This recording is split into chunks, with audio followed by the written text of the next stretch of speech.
Good morning, Peter Hyslop with your 8:30 Hunter News update. The former BHP Steelworks site could soon become part of the logistics chain for the state's renewable energy zones. Energy Co is preparing a report to be lodged with the Department of Planning, Housing and Infrastructure, as the area's been sitting idle for decades. Infrastructure including wind turbine blades and battery components will be stored at the site before being transported to areas in the Hunter.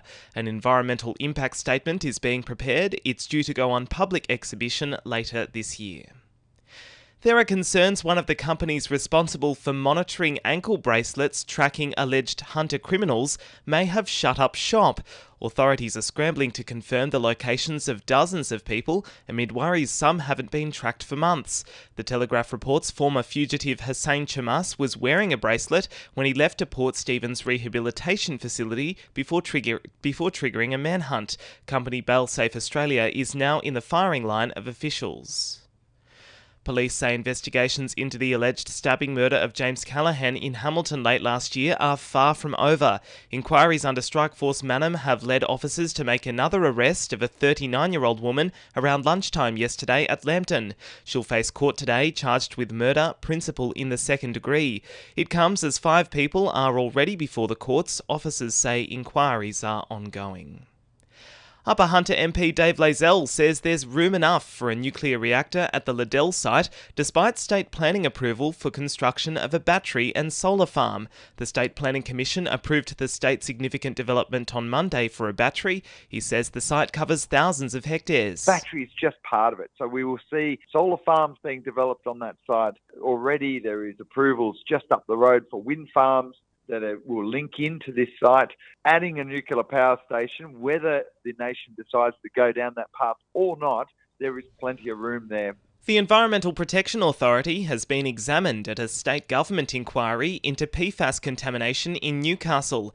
Residents have blamed the agency for not doing enough to manage and mitigate contamination in the Hunter.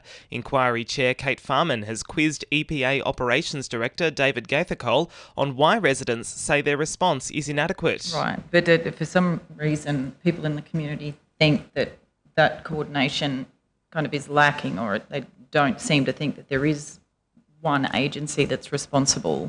The community is at the core of what we do. There have been some high-profile departures at the University of Newcastle. Deputy Vice-Chancellor Mark Hoffman will take a 6-month sabbatical after he leaves in March. Vice-Chancellor Alex Zielinski says his leadership has involved implementing mandatory placement programs and improving student retention. It comes as Deputy Vice-Chancellor Kent Anderson is also set to leave. Drivers who've experienced gridlock at Fennell Bay yesterday afternoon are being told a 3-car prang is to blame. An elderly woman was taken to John Hunter Hospital after CCTV footage showed a car crashing into a shop front near the intersection of Bay Road and Main Road. Southbound traffic was queued back as far as Terralba after emergency services were called to reports 3 cars had collided. It's understood no one else was hurt. And Transport Minister Jo Halen has called it quits from her role following a wine and dine trip from Caves Beach to Pecolban, taxpayers footing the bill.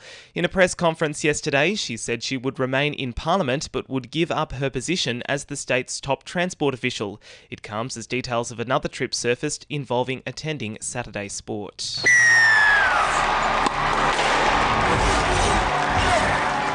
2NURFM Sport. The Jets Academy sides will look to keep their progress going as they prepare for their upcoming campaigns in the Sydney-based Football New South Wales organisation.